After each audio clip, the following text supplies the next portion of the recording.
Hi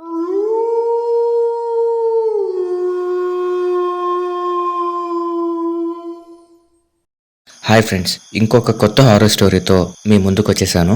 ఈ story చాలా ఇంట్రెస్టింగ్గా ఉంటుంది. సో వీడియో మొత్తం చూసి మీకు నచ్చితే వీడియోని లైక్ చేసి మా ఛానల్ని సబ్స్క్రైబ్ చేసుకొని పక్కనున్న బెల్ సింబల్ యాక్టివేట్ చేసుకోండి. ఇక లేట్ చేయకుండా స్టోరీలోకి వెళ్ళిపోదాం. నా పేరు శివ. ఇదేంటి సినిమా టైటిల్ లాగా ఉంది అనుకోకండి, నిజంగానే నా పేరు శివ. హైదరాబాద్లో ఓ సాఫ్ట్వేర్ కంపెనీలో జాబ్ చేసేవాడిని. జాయిన్ అయిన రోజు నుండి ఇప్పటి వరకు అన్ని జనరల్ షిఫ్ట్స్లో వర్క్ చేశాను. కానీ మా టీం లీడర్కి నాకు గొడవ అవ్వటం వల్ల నాకు స్పెషల్ లాగిన్ టైం అలాట్ చేశాడు. అందువల్ల రోజు నేను 4 గంటలకు ఆఫీస్కి వెళ్ళి అర్ధరాత్రి 1 గంటకు రూమ్కి చేరుకునేవాడిని. అలాగే 2 నెలలు గడిచాయి. ఈ జాబ్ మానేసి వేరే జాబ్లో జాయిన్ అవ్వాలని పదే పదే అనుకునేవాడిని. రూమ్ పక్కనే అవ్వడం వల్ల నేను మొబైల్లో పాటలు వింటూ నడుస్తూ వెళ్ళేవాడిని. రోజులా లాగౌట్ చేసి బయటకొచ్చాను. అర్ధరాత్రి అవ్వడం వల్ల రోడ్డు మీద ఎవరూ లేరు. చాలా నిశ్శబ్దంగా ఉంది. ఎవరో వ్యక్తి నా వైపుకి చాలా వేగంగా పరిగెడుతూ వస్తున్న అనుభూతి నాలో కలిగింది. నాకు ఒక్కసారిగా చాలా భయం వేసింది. ఇయర్ ఫోన్ తీసి చూస్తే ఆ వచ్చే వ్యక్తి హలో హలో ఆగండి అని అంటున్నట్టు వినిపించి వెనక్కి తిరిగాను. అప్పటి వరకు పాటలు వినడం వల్ల చెవులు హోరుగా ఉండి మగగొంతో ఆడగొంతో అర్థం కాలేదు. నేను 2 అడుగులు వెనక్కి వేసి స్ట్రీట్ లైట్స్ కింద నిలబడ్డాను. ఆ వ్యక్తి మెల్లిగా దగ్గర అవుతుంటే అప్పుడు అర్థమైంది ఆ వ్యక్తి అతడు కాదు, ఆమె అని. ఆమె చాలా ఆయాసంగా ఉంది. నా దగ్గర ఉన్న వాటర్ బాటిల్ ఇచ్చి వాటర్ తాగమని చెప్పాను, కానీ ఆమె వద్దు అంది. నా పేరు కావ్య. నేను మీ రూమ్ పక్కనున్న ఒక గర్ల్స్ హాస్టల్లో ఉంటున్నాను. నేను కూడా సైబర్ టవర్స్లో పనిచేస్తున్నాను. నేను రోజు మిమ్మల్ని ఇదే టైంకి నడుచుకుంటూ వెళ్ళటం చూస్తూ ఉంటాను. ఎందుకంటే నా లాగిన్ మీకన్నా 1 గంట ముందు అనుకుంటాను. నేను బయటకు వచ్చిన 1 గంటకి మీరు బయటకు వస్తారు. మీరు ఏమీ అనుకోకపోతే రోజు మీతో పాటు హాస్టల్ వరకు నడుచుకుంటూ వస్తాను. నాకు కొంచెం భయంగా ఉంది. నా పాత లాగిన్ టైంలో నా ఫ్రెండ్స్ ఉండేవారు, కానీ ఇప్పుడు ఎవరూ లేరు అని అడిగింది. నేను కూడా సరే అన్నాను. తర్వాత రోజు నేను లాగౌట్ కొట్టి బయటకు వచ్చాను. ఆమె కోసం వేచి చూడాలా లేకపోతే వెళ్ళిపోవాలా అని ఆలోచనలో పడ్డాను. ఆమె సైబర్ టవర్స్లో పనిచేస్తున్నానని చెప్పింది, కానీ ఆర్గనైజేషన్ పేరు చెప్పలేదు. కనీసం నంబర్ కూడా తీసుకోలేదు. ఈసారి ఈ 2 పనులు చేయాలి అనుకున్నాను. మా కంపెనీ ముందు నుండి స్లోగా ఆమె నడుస్తూ ఉంది.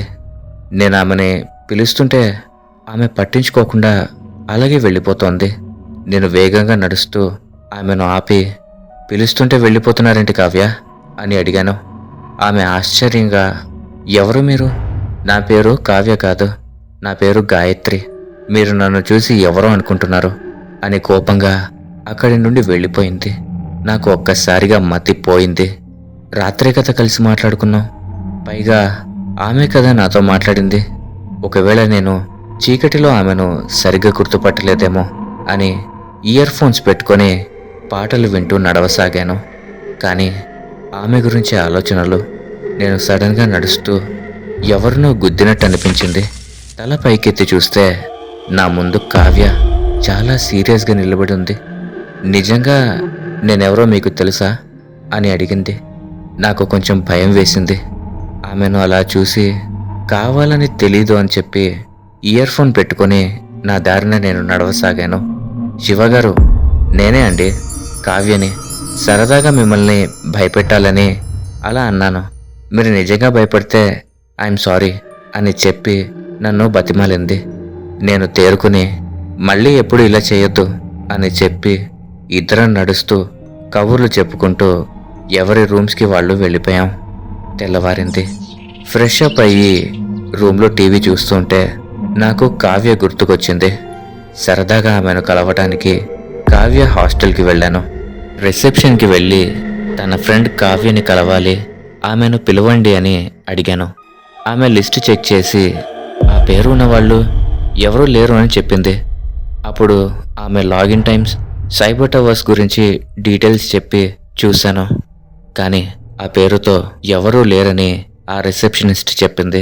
నాకు అనుమానం వచ్చి ఆమె పేరు కావ్య కాదండి, గాయత్రి అని చెప్పాను. ఆవిడ మళ్ళీ చెక్ చేసి చూస్తే గాయత్రి పేరుతో ఒక అమ్మాయి ఉంది అని చెప్పింది. నేను ఫోటో చూపించమని అడిగాను. చూస్తే అది కావ్య ఫోటో. నాలో కొంచెం భయం మొదలైంది. హాస్టల్ నుండి బయటికి వస్తుంటే కావ్య నడుస్తూ వస్తోంది. నేను కావ్యని ఆపి కోపంగా, నీ పేరేంటి, కావ్యనా లేదా గాయత్రినా? నిజం చెప్పు, కామెడీ చేయకు అని సీరియస్గా అడిగాను. అప్పుడు ఆమె, ఏమైంది శివగారు, రాత్రే కదా నేను మీకు దాని గురించి చెప్పి సారీ చెప్పానుగా, మళ్ళీ అడుగుతున్నారేంటి అని ఎదురు ప్రశ్న వేసింది కావ్య. అప్పుడు నేను జరిగిందంతా చెప్పాను. ఓహో, అదే సంగతి. నేను మా రిసెప్షనిస్ట్ ఒకే రూమ్ అండి. రాత్రి జరిగిన విషయం ఆమెకు చెప్పాను. మిమ్మల్ని కావాలని ఏడిపించింది అనుకుంటాను. ఇంకా మీరు నమ్మటం లేదా అని నన్ను పట్టుకొని రిసెప్షనిస్ట్ దగ్గరకు తీసుకెళ్ళి ఆమె చేత సారీ చెప్పించి లిస్ట్లో ఉన్న తన ప్రొఫైల్ మొత్తం చూపించింది. నేను సరే అని కొంచెం భయంగానే తల ఆడించాను. తన రూమ్కి తీసుకెళ్ళింది. రిసెప్షనిస్ట్ తాను కలిసి దిగిన ఫోటో అక్కడ ఉంది. అప్పుడు నాకు కొంచెం ధైర్యం వచ్చింది. కావ్య రూమ్ అంతా చాలా క్లీన్గా ఉంది. ఆమె రూమ్ నిండా పుస్తకాలే. కావ్య తన బ్యాగ్లో నుండి ఒక బాక్స్ తీసి స్వీట్స్ ఇచ్చింది. అంతటిలోకి రిసెప్షనిస్ట్ కూడా వచ్చింది. ముగ్గురం కూర్చొని చాలాసేపు మాట్లాడుకున్నాము. ఆ హ్యాపీ మూమెంట్లో అన్నీ మర్చిపోయి చాలా హ్యాపీగా ఉన్నాను. టైం తెలియలేదు. సడన్గా చూస్తే టైం 3 అయింది. ఆఫీస్కి వెళ్ళాలి, లేట్ అవుతుందని చెప్పి నేను రూమ్కి వచ్చేసాను. రెడీ అయ్యి ఆఫీస్కి వెళ్ళాను. కానీ నాకు పని మీద ధ్యాస పోయింది. కావ్య మొహం, ఆ నవ్వు, ఆ చిలిపితనం గుర్తు వస్తూనే ఉన్నాయి. ఒకవేళ కావ్యను ప్రేమిస్తున్నానేమో అని అనుమానం వచ్చింది. ఒకవేళ ప్రేమించినా తప్పేముంది అనుకున్నాను. లాగౌట్ చేసి బయటకు వచ్చాను. కావ్య కోసం ఎదురు చూస్తూ ఉన్నాను. ఇంతలో కావ్య వచ్చింది. ఇద్దరం కలిసి ఆదివారం మూవీకి వెళ్ళాలని ప్లాన్ చేసుకున్నాం. అంతటిలోకి ఒక కారు వేగంగా వచ్చి మమ్మల్ని గుద్దబోయింది. కావ్య నన్ను పక్కకు గెంటింది. కారు తనని గుద్దేసింది. ఆ కారు వాడు ఆపకుండా వెళ్ళిపోయాడు. నేను వెంటనే అంబులెన్స్కి ఫోన్ చేసి కావ్యను హాస్పిటల్కి తీసుకెళ్ళి జాయిన్ చేశాను. పోలీస్ వాళ్ళకి కూడా ఇన్ఫర్మేషన్ ఇచ్చాను. వాళ్లకు జరిగిన విషయం అంతా చెప్పి హాస్టల్ అడ్రస్ ఇచ్చాను. ఆమె తలకు బలమైన గాయమైంది.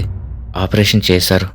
మత్తు ఇవ్వటం వల్ల ఆమె 2 రోజులు స్పృహలోకి రాదు అని, ప్రాణానికేం ప్రమాదం లేదు అని చెప్పారు. నేను సరే అనుకొని రూమ్కి వెళ్ళి ఫ్రెష్ అయ్యి మళ్ళీ రావచ్చని వెళ్ళిపోయాను. బాగా అలిసిపోవటం వల్ల నిద్ర పట్టేసింది. ఎవరో గట్టిగా డోర్ కొడుతున్నారు. లేచి చూస్తే కానిస్టేబుల్ నన్ను అర్జెంటుగా స్టేషన్కి రమ్మని అడిగాడు. నేను కావ్యకి ఎలా ఉంది అని అడిగాను. అవన్నీ తర్వాత, నువ్వు ముందు స్టేషన్కి రా అని ఈసారి కోపంగా అన్నాడు. నా మనసు ఏదో కీడు శంకించింది. ముందు హాస్పిటల్కి వెళ్ళి కావ్యను చూసి వస్తాను అని చెప్పాను. కానీ కుదరదు అని అన్నాడు. సరే అని స్టేషన్కి వెళ్ళాం. నన్ను నేరుగా ఎస్ఐ దగ్గరికి తీసుకుని వెళ్ళాడు. అతను నన్ను చూడగానే, నీకు కావ్య ఎన్ని రోజులుగా తెలుసు అని అడిగాడు. ఒక వారం క్రితం నుండి తెలుసు సార్ అని చెప్పాను. నీకు ఇంకా ఆమె గురించి ఏం తెలుసు అని ఎస్ఐ అడిగారు. అందుకు నేను, ఆమె కూడా ఒక సాఫ్ట్వేర్ ఇంజనీర్ సార్, సైబర్ టవర్స్లో వర్క్ చేస్తూ ఉంటుంది. మా రూమ్ పక్కనే ఆమె హాస్టల్. అలాగే రిసెప్షనిస్ట్ ఆమె మంచి ఫ్రెండ్స్, ఒకే రూమ్ కూడా. నేను కూడా ఆమె రూమ్కి వెళ్ళాను. ఆదివారం అంటే ఈరోజు మూవీకి వెళ్ళాలనుకున్నాం. కానీ రాత్రి యాక్సిడెంట్లో నన్ను పక్కకు గెంటి ఆమె ప్రమాదంలో పడింది సార్ అని చెప్పాను. అందుకే ఎస్ఐ, అంతేనా, ఇంకేం తెలియదా, నిజం చెప్పు అని అడిగాడు. నిజం సార్, నాకేమీ తెలియదు. అయినా ఏమైంది సార్, నన్నెందుకు విచారిస్తున్నారు? నిజం చెప్పండి సార్, ఏమైంది కావ్యకి అని కంగారుగా అడిగాను. అందుకు ఎస్ఐ, కావ్యకు బాగానే ఉంది, కానీ నీకే ఏదో అయింది. ఆమె పేరు గాయత్రి, కావ్య కాదు. కానీ నువ్వు మాకు ఇచ్చిన స్టేట్మెంట్లో, అలాగే మెడికల్ డాక్యుమెంట్లో కూడా కావ్య అని రాశావు. గాయత్రి గురించి మేము హాస్టల్కి వెళ్తే ఆమె డీటెయిల్స్ చూస్తే నువ్వు చెప్పింది తప్పు అని తేలింది. వాళ్ళ అమ్మా నాన్నలు కూడా వచ్చారు. వాళ్ళు కూడా ఆమె పేరు గాయత్రి అని చెప్పారు. అంతే, నాకు ఒక్కసారిగా మతిపోయింది. మళ్ళీ ఎస్ఐ, నీ మీద నాకు అనుమానం ఉంది. నువ్వు ఆ రోజు మాకు తెలియకుండా ఏదో దాచటానికి ట్రై చేస్తున్నావు. ఆమె మంచిగా కోలుకుని ఉంటే పర్లేదు, ఆమెకు ఏమైనా అయితే నువ్వే మా మొదటి సస్పెక్ట్ అన్నాడు. అందుకు నేను, సార్, నేను చెప్పేది నిజం సార్, నన్ను నమ్మండి. ఒకవేళ నేను మిమ్మల్ని మోసం చేయాలి లేదా ఆమెను చంపాలి అనుకుంటే ఆమెను హాస్పిటల్లో ఎందుకు జాయిన్ చేస్తాను? అలాగే ఆ హాస్టల్ అడ్రస్ మీకు ఇవ్వను కదా అని చెప్పాను. అందుకు ఎస్ఐ, అదే మాకు అర్థం కావట్లేదు. సరే, నువ్వు నీ కంపెనీ అడ్రస్ ఇచ్చి వెళ్ళు అన్నాడు. ఓకే సార్ అని చెప్పి అడ్రస్ ఇచ్చి అక్కడి నుండి సరాసరి హాస్పిటల్కి వెళ్ళాను. నాకు తెలియకుండా నన్ను ఒక పోలీస్ ఫాలో అవుతున్నాడు. హాస్పిటల్లో నేను గాయత్రి అమ్మ వాళ్ళ దగ్గరికి వెళ్ళి నన్ను పరిచయం చేసుకున్నాను. బాబు, నువ్వు ఏదో కన్ఫ్యూజన్లో ఉన్నావు. మా అమ్మాయి పేరు గాయత్రి. ఎనీవే, నీకు చాలా థ్యాంక్స్. సమయానికి తీసుకొచ్చి గాయత్రి, అదే నువ్వు అనుకునే కావ్యని కాపాడావు అని వాళ్ళు అన్నారు. నాకేమీ అర్థం కాలేదు. నేను హాస్టల్కి వెళ్ళాను. అక్కడ రిసెప్షనిస్ట్ని కలిశాను. కానీ ఆమె నేనెవరో తెలియదు అని సమాధానం చెప్పింది. ఆమె రూమ్కి వెళ్ళి చూస్తే నేను తిన్న స్వీట్ బాక్స్ అలాగే ఆ ఫోటో కూడా అక్కడే ఉన్నాయి. నా వెనకాలే వచ్చిన కానిస్టేబుల్ నా గురించి ఎప్పటికప్పుడు ఎస్ఐకి సమాచారం ఇస్తూనే ఉన్నాడు. నేను ఆ హాస్టల్కి వచ్చి రిసెప్షనిస్ట్తో మాట్లాడినట్టు సీసీటీవీ ఫుటేజ్ ఉందేమో అని అడిగాను. నేను వెళ్ళిన టైంకి ఫార్వర్డ్ చేసి చూస్తే నేను ఫుటేజ్లో లేను. అసలు నాకేమైంది అని అర్థం కావటం లేదు. సరే, కావ్య మెలకు వచ్చిన తర్వాత నన్ను గుర్తుపడుతుంది కదా అనుకుని టికెట్స్ బుక్ చేసిన సినిమాకి కొంచెం మైండ్ రిఫ్రెష్ అవుతుందని నేను ఒక్కడినే వెళ్ళాను. మూవీ చూస్తున్నాను, కానీ నాకు అన్నీ కావ్య ఆలోచనలే. నిజానికి నేను కావ్యని పెళ్లి చేసుకోవాలనుకున్నాను. రూమ్కి వెళ్ళి పడుకున్నాను. అసలు నిద్ర పట్టడం లేదు. తెల్లవారింది. నేను హాస్పిటల్కి వెళ్ళాను. కావ్య అమ్మ నాన్నలు ఏడుస్తున్నారు. ఏమైందని అడిగితే ఉదయం స్పృహ వచ్చిందో లేదో అని చెక్ చేయడానికి వెళితే గాయత్రి చనిపోయి ఉందని డాక్టర్స్ చెప్పారట. నాకు కాళ్ళు చేతులు వణకడం ప్రారంభించాయి. నా కళ్ళ నుండి నీరు నా అనుమతి లేకుండా బయటికొచ్చింది. ఒక్కసారిగా గట్టిగా అరుస్తూ ఏడుస్తున్నాను. అంతటిలోకి ఎవరో తలుపు కొట్టారు. నాకు మెలకువ వచ్చింది. అమ్మయ్య, కలనా అనుకుని కొన్ని నీళ్లు తాగి తలుపు తీశాను. ఎదురుగా ఎస్ఐ ఉన్నాడు. అతను, గాయత్రి, అదే నువ్వు చెప్తున్న కావ్యకి స్పృహ వచ్చింది, హాస్పిటల్కి వెళ్దాం రా అని అన్నాడు. దారిలో ఎన్నో ఆలోచనలు. ఒకవేళ నేను ఎవరో తనకు తెలియదంటే నా పరిస్థితి ఏంటి? ఒకవేళ ఆమెకు దయ్యం పట్టిందా? కానీ నేను హాస్టల్కి వెళ్ళి మరీ చూశానుగా. ఆమె చెప్పినవి చూపించినవి అన్నీ ఉన్నాయి. కానీ నేనెందుకు సీసీటీవీ ఫుటేజ్లో పడలేదు? ఒకవేళ నాకు పిచ్చి పట్టిందా? ఇలా ఎన్నో ఆలోచనలు నన్ను కుదిపేశాయి. ఒకవేళ ఆమె దయ్యం అయితే ఆ రిసెప్షనిస్ట్ నిజమే కదా. ఆమె ఎందుకు అబద్ధం చెప్పింది? ఆమెకు అబద్ధం చెప్పి నన్ను మోసం చేయాల్సిన అవసరం ఏముంది? దీంట్లో ఏదో రహస్యం ఉంది. వాళ్ళు నా దగ్గర నుండి ఏదో దాస్తున్నారు అని నేను ఆలోచనలో పడ్డాను. ఇంతలో హాస్పిటల్ వచ్చింది. ఇద్దరం నడుస్తూ లోపలికెళ్ళాము. కావ్య నన్ను చూసింది. ఎస్ఐ కావ్యను నేను ఎవరో తెలుసా అని అడిగాడు. అప్పుడు కావ్య, నాకు తెలుసు సార్ అంతే. ఎలాగా అని ఎస్ఐ అడిగారు.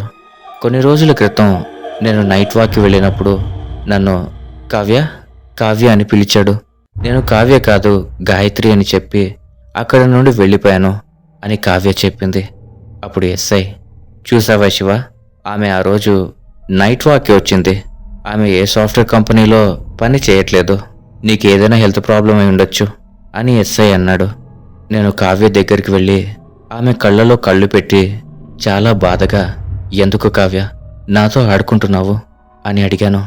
అప్పుడు కావ్య, నిజంగా మీరెవరో నాకు తెలియదండి అంది. నా కళ్ళ నిండా నీళ్లు నిండాయి. అక్కడే ఉంటే ఏడుస్తాననే భయంతో అక్కడ నుండి వెళ్ళిపోయాను. నన్ను ఫాలో అవుతున్న కానిస్టేబుల్ ఎస్ఐ దగ్గరికి వెళ్ళి నేను చేసిన ప్రతి పనిని వివరించి చెప్తున్నాడు. అప్పుడు ఎస్ఐ, నిజంగా నేనేదో మానసిక వ్యాధితో బాధపడుతున్నానని ఒక నిర్ధారణకు వచ్చాడు. ఆ రోజు సాయంత్రం నేను ఆఫీస్కి వెళ్ళలేదు.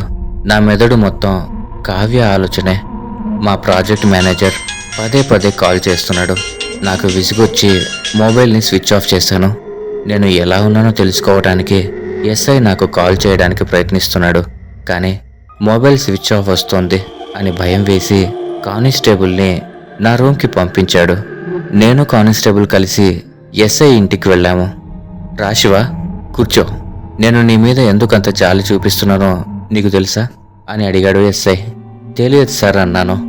కారణం కావ్య అనే పేరు. నా కూతురి పేరు కూడా కావ్యనే. తన చిన్నప్పుడు ఒక యాక్సిడెంట్లో చనిపోయింది. బ్రతికుంటే ఇప్పుడు ఆమె వయసు ఒక 12 సంవత్సరాలు ఉండేది. నేను నా కావ్యని పోగొట్టుకుని ఎంతగా బాధపడ్డాననేది నాకు మాత్రమే తెలుసు. అంతే బాధ నువ్వు నీ కావ్య కోసం బాధపడుతున్నావు. అసలు ఏం జరిగిందో నాకు పూర్తిగా చెప్పు అని అడిగాడు ఎస్ఐ.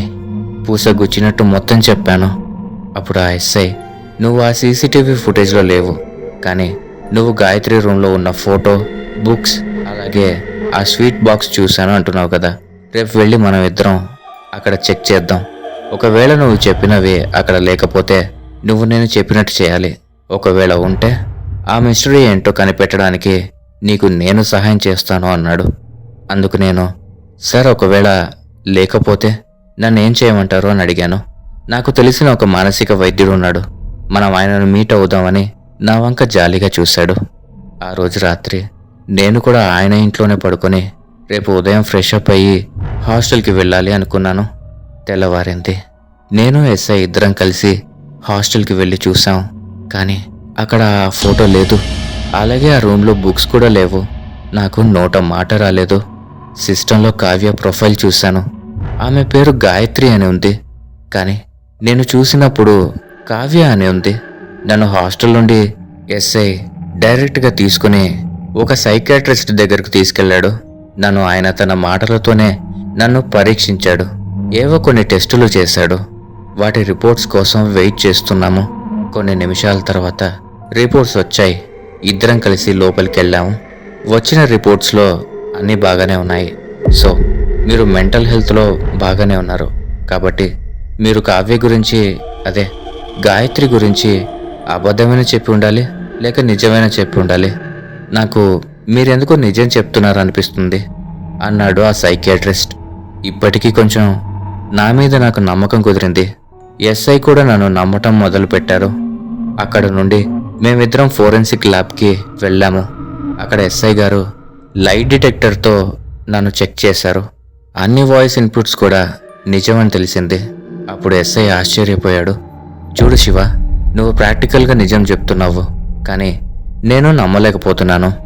నేను ఆ కేసును యాక్సిడెంట్ అని చెప్పి క్లోజ్ చేస్తున్నాను అని చెప్పి నన్ను రూమ్ దగ్గర డ్రాప్ చేసి ఆయన స్టేషన్కి వెళ్ళిపోయాడు. నేను రూమ్ లోపలికి వెళ్ళి మొబైల్ స్విచ్ ఆన్ చేశాను. ఏదో ఒక కొత్త నంబర్ నుండి మిస్డ్ కాల్ అలర్ట్ ఉంది. నేను తిరిగి ఆ నంబర్కి ఫోన్ చేశాను. అటువైపు నుండి కావ్య గొంతు, శివ ఎలా ఉన్నావు అని అడిగింది. నేను ఒక్కసారిగా ప్రేమతో కంగారుగా, కావ్య నువ్వేనాది అని అడిగాను. కాదు శివ, నేను గాయత్రిని, మిమ్మల్ని కలవాలి అని అడిగింది. రేపు మనం ఫోరం మాల్లో ఉన్న కాఫీ డేలో కలుద్దామని చెప్పాను.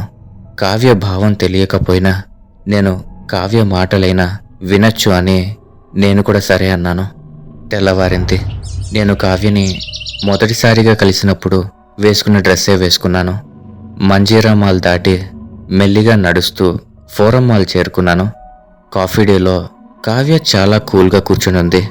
మెల్లగా ఆమె ముందుకు వెళ్ళి నిలబడ్డాను. ఆమె నన్ను చూసి ఫోన్ లాక్ వేసి హ్యాపీ ఫేస్తో కూర్చోండి శివ అంది. నాకు ఒక్కసారిగా కావ్య అనిపించింది, కానీ కాదు అని తేరుకొని కూర్చున్నాను. చూడండి శివ, నాకు తెలియకుండా నేను మీకు ఏదైనా అన్యాయం చేసి ఉంటే నన్ను క్షమించండి. మీరు నా వల్ల ఇలా మారిపోవటం నాకు ఇష్టం లేదు. ఐఎమ్ వెరీ సారీ అండి అని తన కంటి వరకు వచ్చిన నీటిని ఆపుకుని చెప్పింది. ఆమె కంటి వరకు వచ్చిన కన్నీరు నా కంటి నుండి బయటికి వచ్చాయి అన్నట్టుగా నా కంటి నుండి నా ప్రమేయం లేకుండా వచ్చాయి. ప్లీజ్ శివ, ఎమోషనల్ అవ్వద్దు అని నా పక్కకి వచ్చి కూర్చొని నా చెయ్యి తన చేతిలో పెట్టుకొని ఓదార్చింది. అప్పుడు నాకు మా అమ్మే గుర్తుకొచ్చింది. ఎందుకంటే ఆమెను నేను ఇంకా కావ్యగానే అనుకుంటున్నాను కాబట్టి. కొన్ని క్షణాల తర్వాత అయ్యిందేదో అయిపోయింది Shiva, let's forget the past and try to get rid of this. అలాగే మీరు నన్ను కావాలంటే కావ్య అనే పిలవచ్చు అని చెప్పింది. అందుకు నేను థ్యాంక్స్ గాయత్రి గారు. నేను నిజమే చెప్తున్నాను, కానీ అది చివరికి అబద్ధంగా మిగిలిపోతుంది. ఎందుకంటే అది నిజమని నాకు నా కావ్యకి మాత్రమే తెలుసు. మీకెవరికి తెలీదు. ఒకడికి తెలిసిన నిజం 10 మందికి తెలియకపోతే ఆ నిజం అబద్ధంగా మిగిలిపోతుంది. మిమ్మల్ని నేను కావ్య అని పిలిచిన ప్రతిసారి నాకు ఆ వారం రోజులు జరిగిన సంఘటనలు గుర్తొస్తాయి. సో నేను మిమ్మల్ని గాయత్రి అనే పిలుస్తాను అని కొంచెం బాధగా చెప్పాను. సరే శివ, కాఫీ తాగండి అంది గాయత్రి. ఇద్దరం కాఫీ తాగాము. నేను రూమ్కి, ఆమె ఇంటికి చేరుకున్నాము. నేను నా మేనేజర్కి కాల్ చేసి ఆఫీస్కి వస్తున్నానని చెప్పి లాగిన్కి స్టార్ట్ అయ్యాను. కంపెనీకి వెళ్ళాను. అందరూ నన్ను వింతగా చూస్తున్నారు. ఎందుకని కొంచెం అనుమానంగా ఉండి అందరినీ చూశాను. కానీ ఎవరి పనిలో వాళ్ళు ఉండిపోయి నన్ను పట్టించుకోవడం లేదు. కొంచెం హ్యాపీగా ఫీల్ అయ్యాను. పని విషయంలో పడి నేను కొన్ని రోజులకి కొంచెం మనిషిలాగా మారాను. ఒకరోజు ఎస్ఐ, గాయత్రి నా దగ్గరకు వచ్చారు. నేను అప్పుడు వంట చేస్తున్నాను. నేను హ్యాపీగా ఉండడం చూసి వాళ్ళు కూడా చాలా హ్యాపీగా ఫీల్ అయ్యారు. ముగ్గురం కూర్చొని భోజనం చేసి కొంచెం సమయం కబుర్లు చెప్పుకొని ఎవరి దారిన వాళ్ళం వెళ్ళిపోయాం. ఒకరోజు నేను మార్కెట్ నుండి నడుస్తూ వస్తుంటే ఆ రిసెప్షనిస్ట్ కనిపించింది. నేను ఆమె దగ్గరకు వెళ్ళి ఎలా ఉన్నారు అని అడిగాను. ఆమె నన్ను చూడగానే కొంచెం కంగారు పడుతూ మాట్లాడింది. ఒకవేళ ఏదైనా పని ఉందేమో అని నేను తర్వాత కలుస్తానని చెప్పి వెళ్ళిపోయాను. రూమ్కి వచ్చి పడుకున్నాను. రిసెప్షనిస్ట్ను కలిశాను కదా, మళ్ళీ మెల్లగా కావ్య జ్ఞాపకాలు మొదలవుతున్నాయి. నాకు రిసెప్షన్లో ఉన్న సిస్టంలో కావ్య మొహం గుర్తొస్తుంది. ఒక్కసారిగా నా మెదడుకి ఒక అనుమానం తట్టింది. మన సిస్టంలో ఏదైనా ఫైల్ని మోడిఫికేషన్ కానీ లేదా ఏదైనా చేంజ్ చేసినా last updated time and date చూపిస్తుంది. మనసులో ఎక్కడో చిన్న అనుమానం. అన్నీ ట్రై చేశాం కానీ ఇది ట్రై చేయలేదు కదా, రేపు చెక్ చేస్తే ఏవైనా యూజ్ ఉండొచ్చు అని అనుకున్నాను. పొద్దున్నే కొంచెం త్వరగా రెడీ అయ్యి హాస్టల్కి వెళ్ళాను. రిసెప్షనిస్ట్ వేరే అమ్మాయి కూర్చొని ఉంది. ఆమె దగ్గరికి వెళ్ళి ఇక్కడ పాత రిసెప్షనిస్ట్ గురించి అడిగితే ఆమె 2 రోజుల క్రితం వెళ్ళిపోయిందని చెప్పింది. ఆమె పర్మిషన్ తీసుకుని సిస్టంలో గాయత్రి డీటెయిల్స్ లాస్ట్ ఎప్పుడు అప్డేట్ చేశారు అని అడిగాను. రిసెప్షనిస్ట్ చెక్ చేసి చూసింది. కరెక్ట్గా ఆ ఎస్ఐ వచ్చిన రోజున లాస్ట్ అప్డేట్ ఉంది. ఒకవేళ పాత రిసెప్షనిస్ట్ కావాలని చేంజ్ చేసిందా అని అనుమానం మొదలైంది. పాత రిసెప్షనిస్ట్ కాంటాక్ట్ డీటెయిల్స్ తీసుకొని కాల్ కనెక్ట్ చేస్తుంటే నాట్ రీచబుల్ వస్తుంది. ఆమె అడ్రస్కి వెళ్ళాను, కానీ ఆమె ఇచ్చిన అడ్రస్ కూడా తప్పే. ఆమె ఎవరో కూడా చుట్టుపక్కల ఉన్న వాళ్ళకి తెలియదట. ఇవన్నీ నాలో అనుమానం నింపాయి. ఇక ఆఫీస్కి వెళ్ళిపోయాను, కానీ నా మెదడులో ఉన్న అనుమానాలతో పని మీద దృష్టి పెట్టలేకపోతున్నాను. పర్మిషన్ తీసుకుని బయటికి వచ్చేసాను. ఫ్రెండ్ బండి తీసుకుని నేను చివరిసారిగా ఆ రిసెప్షనిస్ట్ని చూసిన ప్లేస్కి వెళ్ళి దాని సరౌండింగ్స్ మొత్తం చెక్ చేయాలి అనుకుని ఆ ఏరియా మొత్తం జల్లెడ పట్టేశాను. కానీ నాకు ఆమె ఎక్కడా కనిపించలేదు. బాగా నీరసం వచ్చి ఒక షాప్ దగ్గర కూర్చొని టీ తాగుతున్నాను. కొంతమంది స్కూల్ పిల్లలు అలా నడుస్తూ వస్తున్నారు. నేను టీ తాగుతూ సరదాగా వాళ్ళని గమనిస్తున్నాను. నాకు ఎస్ఐ చెప్పిన వాళ్ళ పాప గుర్తొచ్చింది. వాళ్ళ మధ్య ఎవరో ఒక పెద్ద ఆవిడ గొడుగు వేసుకుని ఒక పాపను తీసుకొస్తూ ఉంది. వాళ్ళు నా ముందు నుండి పాస్ అయ్యారు. ఆమె గొడుగు మూస్తూ ఆటోలో ఎక్కుతోంది. చూస్తే ఆమె ఆ రిసెప్షనిస్ట్. నేను ఆమెను వెనకాల ఫాలో అయ్యాను. ఆ ఆటోలో వాళ్ళు ఒక శ్మశానం దగ్గర ఆగారు. నేను నా బైక్ను పక్కన పార్క్ చేసి ఆమె వెనకాల ఫాలో అవుతూ వెళ్ళాను. అక్కడ ఆ పాప ఓ సమాధి దగ్గరకు వెళ్ళి గులాబీ పూలు పెట్టి కొంచెం మౌనంగా ఉండి అక్కడి నుండి వెళ్ళిపోయారు వాళ్ళు. నేను వాళ్ళు వెళ్ళిపోయే వరకు అక్కడే వేచి చూసి ఆ సమాధి దగ్గరికి వెళ్ళి చూశాను. ఆ సమాధి ఎవరిది అని దాని దగ్గరకు వెళ్ళి గమనించాను. దాని మీద కావ్య జననం 12 డిసెంబర్ 1944, మరణం 11 నవంబర్ 2018 అని ఉంది. అది చూసిన నేను ఒక్కసారిగా షాక్కి గురయ్యాను. ఒకవేళ చనిపోయిన ఈమె గాయత్రిని ఆవహించి నాతో స్నేహంగా ఉందా? అసలు ఆమె నాతో స్నేహంగా ఎందుకు ఉండాలి? ఆమె చనిపోయే సమయానికి ఆమె వయసు సుమారు 60 సంవత్సరాలు ఉన్నాయి. కానీ నాతో చాలా యంగ్ లేడీగా బిహేవ్ చేసింది. కానీ నాతోనే ఎందుకు? ఇలా అనేక ప్రశ్నలు నా మెదడులో చాలా వచ్చాయి. తర్వాత రోజు నేను ఆ పాపని స్కూల్ ఇంటర్వెల్ టైంలో కలిసి ఆ సమాధి గురించి అడిగాను. అప్పుడు ఆ పాప ఆమె తన అమ్మమ్మ పేరు కావ్య అని చెప్పింది. మరి మీ అమ్మ పేరు అని అడిగాను. మా అమ్మ నేను కడుపులో ఉన్నప్పుడే చనిపోయింది. ఆపరేషన్ చేసి నన్ను బయటికి తీశారట.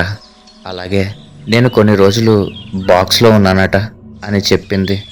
మరిప్పుడు నువ్వు ఎవరి దగ్గర ఉంటున్నావో అని అడిగాను. నేను మా ఆయా దగ్గర ఉంటున్నాను. ఎందుకు అంకుల్ అని అడిగింది ఆ పాప. ఏం లేదులేమ్మా, సరదాగా అడిగాను. నీ పేరేంటి అని అడిగాను. నా పేరు అంజలి అని చెప్పింది. సరే అంజలి, ఉంటాను, బాయ్ అని చెప్పి స్కూల్లో ఆ పాప అడ్రస్ కనుక్కొని అసలు విషయం తెలుసుకోవడానికి నేను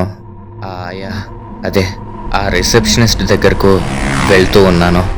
దారిలో ఎన్నో ఆలోచనలు నా మెదడును తొలిచేస్తున్నాయి. రిసెప్షనిస్ట్ ఇల్లు వచ్చింది. బండి సైడ్కి పార్క్ చేసి లోపలికి వెళ్తున్నాను. నాకు ఇష్టమైన ఒక జర్మన్ షెపర్డ్ డాగ్ ఉంది. దాని కళ్ళు నా కోసమే ఎదురు చూస్తున్నాయి అనే విధంగా నన్ను ప్రేమగా చూస్తోంది. దాని దగ్గరకు వెళ్ళాను. కానీ దాని కళ్ళలో ఏదో ఉంది. అలాగే నేను చూస్తూ ఉండిపోయాను. అంతలో ఎవరో శివ లోపలికి రా అని గట్టిగా పిలిచారు. ఎవరు అని తిరిగి చూస్తే ఆ రిసెప్షనిస్ట్. అప్పటి వరకు ఆ డాగ్ వల్ల ప్రశాంతంగా ఉన్న నా మనస్సు ఒక్కసారిగా ఉద్రేకం చెందింది. చాలా కోపంతో ఆమె దగ్గరికి వెళ్ళాను. మీరు చాలా త్వరగా ఈ ఇంటికి వస్తారనుకున్నాను, కానీ మీరు చాలా లేటుగా వచ్చారు శివ, రండి లోపలికి అంది. ఇదేంటి ఇలా మాట్లాడుతోంది? అంటే నేను వీళ్ళ ఇంటికి వస్తానని ముందే తెలుసా? ఏదైతేనే నా ముందే ఉన్నారుగా. అసలు విషయం తెలుసుకునేదాకా నేను ఇక్కడి నుండి వెళ్ళను. అసలు ముందు రిసెప్షనిస్ట్ ఏం చెప్తుందనేది విని తర్వాత నా నోటికి పని, కుదిరితే చేతికి కూడా పని చెప్తాను అని మనసులో అనుకుని నేను లోపలికి వెళ్ళాను. ఆ రిసెప్షనిస్ట్ ఈ విధంగా చెప్పడం మొదలుపెట్టింది. నా పేరు స్మిత, మాది కేరళ అని చెప్పబోతుంటే, మీ గురించి నాకెందుకు గాని కావ్య ఇంతకీ ఎవరు? అలాగే నాతో ఎందుకు పరిచయం పెంచుకుంది? అసలు గాయత్రికి దీనికి సంబంధం ఏంటి? మధ్యలో ఆ పాప ఎవరు? ఆమె తల్లి ఎవరు అని ప్రశ్నల వర్షం కురిపించాను. అందుకు ఆ రిసెప్షనిస్ట్, అదే చెప్తున్నాను, కేరళలో నేను ఒక కేర్ టేకర్ని. ఒకరోజు నన్ను కావ్య మేడం కాల్ చేసి ఇంటికి రమ్మని పిలిచారు. నేను తర్వాత రోజు వాళ్ళ ఇంటికి వెళ్ళాను. అప్పటికి ఆమె నిండు గర్భిణి. మరొక 2 నెలల్లో ఆమెకు ప్రసవం అయ్యే విధంగా ఉంది. నన్ను తనతో పాటే తన ఇంట్లో ఉండమని కోరింది. నేను కూడా మొదట డబ్బు గురించి ఓకే అన్నాను. కానీ తర్వాత ఆమె మంచితనం చూసి జీవితాంతం అక్కడే ఉండాలి అనుకున్నాను. కావ్య మేడం వాళ్ళ భర్త క్యాన్సర్తో చనిపోయారు. వీళ్ళిద్దరూ కేరళలో ఉన్న పాలక్కడ్ అనాథ శరణాలయంలో పెరిగారు. ఇద్దరికి తల్లిదండ్రులు లేరు.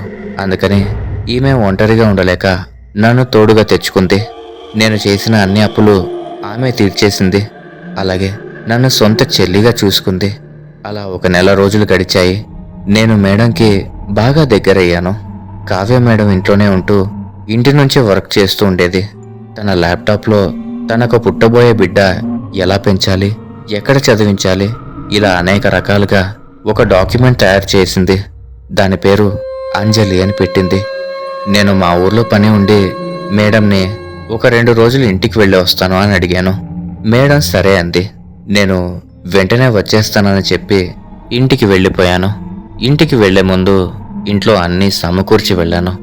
నేను ఇంటికి వెళ్ళిన రోజు రాత్రి కావ్య మేడం కడుపులోని బిడ్డ అడ్డం తిరిగింది. ఆమెకు ప్రీమెచ్యూర్ పెయిన్స్ వస్తున్నాయి. ఆమె అతి కష్టం మీద హాస్పిటల్కి కాల్ చేసింది. గర్భంలో ఉన్న బేబీ లోయర్ అబ్డామిన్ రీజన్లోకి వచ్చింది. అంబులెన్స్ వచ్చి కావ్య మేడంని హాస్పిటల్కి తీసుకెళ్లారు. లోయర్ అబ్డామిన్ రీజన్ పెయిన్ తగ్గించడానికి ఒక సెడేటివ్ని ఇంజెక్ట్ చేశారు. ఎందుకంటే అవి డెలివరీ పెయిన్స్ కాదు, డెలివరీ చేయడానికి. సెడేటివ్ ఇచ్చి పెయిన్స్ కంట్రోల్ చేసి ఆ తర్వాత డెలివరీ గురించి ఆలోచిద్దామని డాక్టర్స్ ఆలోచించారు. కానీ వాళ్ళిచ్చిన డోస్ ఎక్కువ అవ్వడం వల్ల ఆమెకు స్పృహ పోయింది. అలాగే కంటిన్యూ అయితే పిల్లకి ప్రమాదం. అందుకే వాళ్ళు ఆ రోజే డెలివరీ చేయాలి అనుకున్నారు. అనుకున్న విధంగా ఆమెకు డెలివరీ చేశారు. కానీ 1 నెల ముందుగానే పిల్ల పుట్టడం వల్ల తనని ఇంక్యుబేటర్లో ఉంచారు. నిజానికి ఆ రోజు ఆమెకు డెలివరీ అయినట్లు ఆమెకు తెలియదు. తర్వాత రోజు మెలకు వచ్చినప్పుడు తెలిసింది. బిడ్డను చూసి మురిసిపోయింది. తన జీవితంలోకి ఒక కొత్త వెలుగు వచ్చిందని చాలా హ్యాపీగా ఫీల్ అయింది. కానీ డాక్టర్స్ ఇచ్చిన సెడేటివ్ డోస్ తల్లి రక్తం ద్వారా పిల్ల రక్తంలో కలిసి ఆమె మెదడులో కలిసింది. అందుకనే ఆ పిల్లకి బ్రెయిన్ స్ట్రోక్ లేదా బ్రెయిన్ డెడ్ అయ్యే ఛాన్స్ ఉందని డాక్టర్స్ చెప్పారు. అంతే, తనకు దక్కిన ఆనందం కొన్ని క్షణాల్లోనే పోయింది అని చాలా బాధపడింది. రాత్రనక పగలనక ఆ పిల్లను చాలా జాగ్రత్తగా పెంచింది. కావ్య మేడం ఆ పాపను బయటికి కూడా పంపేది కాదు. పాప చదువు అలాగే ఆటలు అన్నీ ఇంట్లోనే. అలాగే ఒక 10 సంవత్సరాలు గడిచాయి. ఈ 10 సంవత్సరాల టైంలో ఆ పాపను ప్రతి నెలకు హాస్పిటల్కి తీసుకెళ్లి బ్రెయిన్ డెడ్ సిమ్టమ్స్ గురించి చెకప్ చేయించేవాళ్ళం. అలా ఆ పాపకి 12 సంవత్సరాలు వచ్చిన తర్వాత ఆమె ఇంకొన్ని రోజులు చనిపోతుంది అని డాక్టర్స్ కన్ఫర్మ్ చేశారు. తన కళ్ళ ముందే తన కన్న బిడ్డ చనిపోతుంది అని తెలిసి ఆ బాధ తట్టుకోలేక ఒకరోజు కావ్య మేడమే చనిపోయింది. ఆమె చనిపోయిన కొన్ని రోజులకు ఆ పాప నా దగ్గరకు వచ్చి, ఆయా, అమ్మ నన్ను చాలా ప్రేమగా పెంచాలనుకుంది, కానీ కుదరలేదు. నన్ను అమ్మ ఏ విధంగా పెంచాలి, ఎక్కడ చదివించాలని రాసి పెట్టిందన్నావు కదా, నేను ఒకటి అడుగుతాను, నువ్వు కాదన్నావు కదా అని అడిగింది. నేను సరే ఏంటో చెప్పమని అడిగాను. అందుకు ఆ పాప, నేను ఒక పాపని దత్తత తీసుకుని అమ్మ నన్ను ఏ విధంగా చూసుకోవాలనుకుందో అదే విధంగా మనం ఆ పాపని పెంచి నా ద్వారా అమ్మ కోరిక నేను నెరవేరుస్తాను, ఎందుకంటే అమ్మ కూడా ఒక అనాథ కదా అని చెప్పింది. కానీ ఆ పాపకి ఇంకొన్ని రోజుల్లో ఆమె చనిపోతుంది అని తెలియక అలా అడిగింది. కావ్య మేడం గారి చివరి కోరిక తీరలేదు. కనీసం మేడం గారి కూతురు కోరికైనా తీర్చాలని నేను ఒక అనాథ శరణాలయానికి వెళ్ళి పాప విషయం చెప్పి నేను వాళ్ళను ఒప్పించి 1 నెల రోజుల్లో తిరిగి అప్పచెప్తానని చెప్పి 1 సంవత్సరం వయసున్న ఒక ఆడపిల్లను తీసుకొచ్చి ఆమె చేతిలో పెట్టాను. ఆ చిన్ని పాపకి కావ్య మేడం కూతురు తన పేరు కావ్యగా పరిచయం చేసుకుని ఆ డాక్యుమెంట్లో తనను కావ్య మేడం ఎలా పెంచాలనుకుందో అదే విధంగా చూసుకునేది. కానీ సమయం రానే వచ్చింది. ఆమెకు ఒక 20 రోజుల తర్వాత బ్రెయిన్ స్ట్రోక్ వచ్చింది. హాస్పిటల్లో అడ్మిట్ చేశాను. ఆ పాప చనిపోతున్నాననే బాధ కంటే తన అమ్మ చివరి కోరిక తీరడం లేదు అనే బాధే ఎక్కువ అయింది. తాను చనిపోయేటప్పుడు ఎలాగైనా ఈ పాపను వాళ్ళ అమ్మ కోరుకున్న విధంగా పెంచమని, అలాగే తన అమ్మ తనను ఏ విధంగా కందో నేను కూడా అదే విధంగా పాపకు జన్మ ఇచ్చానని చెప్తూ పెంచు అంటూ ఆమె తన చివరి కోరిక చెప్తూ చనిపోయింది. తన శరీరాన్ని అదే హాస్పిటల్కి నేను ఇచ్చేసి నేను ఇక్కడికి వచ్చేసాను. ఆమె చనిపోయిన తర్వాత రోజు నేను ఆ పాపను తిరిగి అదే అనాథ శరణాలయానికి ఇచ్చేశాను. కానీ కొన్ని రోజుల తర్వాత కావ్య మేడం కూతురు ఆత్మగా నా చుట్టూ తిరుగుతూ ఉండేది. మొదట్లో నాకు చాలా భయం వేసింది. కానీ ఆ తర్వాత ఆ చిన్ని గుండెలో ఉన్న తల్లి ప్రేమ అర్థం చేసుకుని నేను ఆ పాపను తీసుకుని ఎవరికీ తెలియకుండా మీ ఊరొచ్చి ఆ గర్ల్స్ హాస్టల్కి రిసెప్షనిస్ట్గా జాయిన్ అయ్యాను. కానీ నాకు కూడా వయసు భారం వల్ల ఆ పిల్ల బాధ్యతలు చాలా కష్టంగా ఉన్నాయి. అందుకే నాకు బదులుగా నువ్వు ఆ పాప అదే అంజలిని పెంచాలని కావ్య మేడం కూతురు కోరుకుంటోంది. ఆమె ఆత్మ హాస్టల్లో ఉన్న అనేక మంది అమ్మాయిల శరీరంలో ప్రవేశించి తన బాధ అర్థం చేసుకునే ఒక మంచి మనసు కోసం వెతుకుతూ ఉంది. అప్పుడు ఆమె నిన్ను చూసింది. అందుకే నీకు వాళ్ళ అమ్మ కావ్య పేరుతో గాయత్రి శరీరంతో పరిచయం అయింది. నీ ఇష్టాలు తెలుసుకుంది. వాటికి అనుగుణంగా నా సహాయంతో ఈ ఇల్లు, ఆ జర్మన్ షెపర్డ్ ఇలా చాలా సిద్ధం చేసింది. ఆమె కోరిక ఒక్కటే, నువ్వు అంజలిని, కావ్య మేడం తన కూతురిని ఎలా పెంచాలనుకుందో నువ్వు ఆమెను అలాగే పెంచాలి. దానికి కావలసిన డబ్బు చాలానే ఉంది. కావ్య మేడం చనిపోయిన సమయంలో చాలా డబ్బులు ఇన్సూరెన్స్ రూపంలో వచ్చాయి. నేనే గార్డియన్, ఆ డబ్బు మొత్తం నీకే ఇచ్చేస్తాను అని చెప్పింది. ఇంతలో ఇదంతా విన్న నాకు ఒక్కసారిగా మతిపోయింది. ఈ కథంతా విని ఒక పక్క నేను దెయ్యంతో స్నేహం చేశాననే భయం, మరో పక్క ఆ అమ్మా పాపల తీరని కోరిక. నా కళ్ళ నుండి కన్నీళ్లు జలపాతంలాగా వస్తున్నాయి. మైండ్ పని చేయటం లేదు. నా ముందు ఉన్న నీళ్లు కొంచెం తాగి స్థిమితంగా ఉన్నాను. మరి కావ్య మేడం చనిపోయింది కేరళలో. మరి ఆమె సమాధి ఇక్కడికెలా వచ్చింది అని అడిగాను. అందుకు ఆ రిసెప్షనిస్ట్, అది కావ్య మేడం గారి సమాధి కాదు, దాంట్లో కావ్య మేడం అస్థికలు ఉన్నాయి. ఎప్పుడైతే అంజలికి ఇక మంచి తోడు దొరుకుతుందో అప్పుడు మా సమాధి నుండి ఆ అస్థికలు తీసి సముద్రంలో కలపమని కోరింది. అలాగే ఆ సమాధి అంజలికి తన అమ్మమ్మ సమాధిగా నేనే చెప్పాను. ఎందుకంటే తనకి తన గతం చెప్పడం ఇష్టం లేక. కావ్య మేడం చెప్పమన్నట్టుగా కావ్య మేడం తన కూతురికి ఎలా జన్మనిచ్చిందో అలాగే అంజలికి తన అమ్మ జన్మ ఇచ్చి చనిపోయిందని నేను ఇప్పటికీ చెప్తూ పెంచుతూ ఉన్నాను అని ఆ రిసెప్షనిస్ట్ చెప్పింది. అందుకు నేను, మరి ఆ సమాధి మీద డేట్ అని అడిగాను. అందుకు ఆ రిసెప్షనిస్ట్, నేనే ఆ డేట్ని అలా రాయించాను. అంజలి కొంచెం పెద్దయిన తర్వాత తన అమ్మను కన్న అమ్మకి సుమారు ఒక 60 సంవత్సరాలు ఉండాలి కదా నమ్మించాలంటే. అలాగే అంజలి పుట్టిన తర్వాత వాళ్ళమ్మ చనిపోయిందని, వాళ్ళమ్మ శరీరాన్ని హాస్పిటల్కి ఇచ్చేశానని తనతో చెప్పాను అని చెప్పింది ఆ రిసెప్షనిస్ట్. మరి మీరు నాకు ఈ విషయం ముందే ఎందుకు చెప్పలేదు అని అడిగాను. మొదట నువ్వు నమ్ముతావా నమ్మవా అనే సందేహంతో చెప్పలేదు. మీరు రెండోసారి వచ్చినప్పుడు చెప్పాలి అనుకున్నాను. కానీ మీతో పాటు పోలీస్ ఆఫీసర్ వచ్చాడు. నేను అంజలిని అనాథాశ్రయం నుండి దొంగతనంగా తీసుకొచ్చాను కదా, మళ్ళీ ఏదైనా ప్రాబ్లం అవుతుందని చెప్పలేదు. మీ ఇంటికి నేను చాలాసార్లు వచ్చాను, కానీ ఇంటి చుట్టూ మఫ్టీలో ఎప్పుడూ 2 కానిస్టేబుల్ ఉండేవాళ్ళు. నాకు భయం వేసి నేను నిన్ను కాంటాక్ట్ చేయలేదు. అలాగే కావ్య మేడం కూతురు నీతో నిజం చెప్పాలి అనుకున్న రోజు, అదే రోజు యాక్సిడెంట్ అయింది. అప్పటి నుండి నువ్వు బాగా కలత చెందావు. అప్పుడు చెప్తే నువ్వు ఒప్పుకోవని చెప్పలేదు అని సమాధానం చెప్పింది. నాకేం మాట్లాడాలని అర్థం కావట్లేదు. నేనేదో చేయాలని వస్తే ఏదో జరిగింది. ఇంతలో అంజలి ఇంటికొచ్చింది. బయట జర్మన్ షెపర్డ్తో ఆడుకుంటుంది. నేను కొన్ని క్షణాలు అలా ఆలోచిస్తూ ఉండిపోయాను. ఆ పాపను డాగ్ను చూస్తూ నా కళ్ళను తుడుచుకొని ఆ అంజలిని ఎత్తుకొని ఆ డాగ్ను పట్టుకొని నా బైక్ దగ్గరకు వెళ్తూ, ఇంతకీ ఆ కావ్య మేడం కూతురు పేరేంటి అని అడిగాను. అప్పుడు ఆవిడ పేరు హరిణి అని చెప్పింది. ఆ ల్యాప్టాప్ కూడా తీసుకొని నా రూమ్కి స్టార్ట్ అయ్యాను. ఎవరో నా భుజం మీద చేయి వేసినట్టయింది, కానీ చూస్తే ఎవ్వరూ లేరు. కొన్ని రోజుల తర్వాత నేను ఆ రిసెప్షనిస్ట్కి కాల్ చేసి, ఇప్పుడు అంజలికి అమ్మ ప్రేమ నాన్న ప్రేమ 2 దొరుకుతున్నాయి. ఎందుకంటే నేను గాయత్రిని పెళ్లి చేసుకోబోతున్నాను. మీరు ఆ డబ్బును పాలక్కడ్ అనాథ శరణాలయానికి ఇచ్చేసి తనని కూడా నా ఇంటికి వచ్చేయమని చెప్పాను.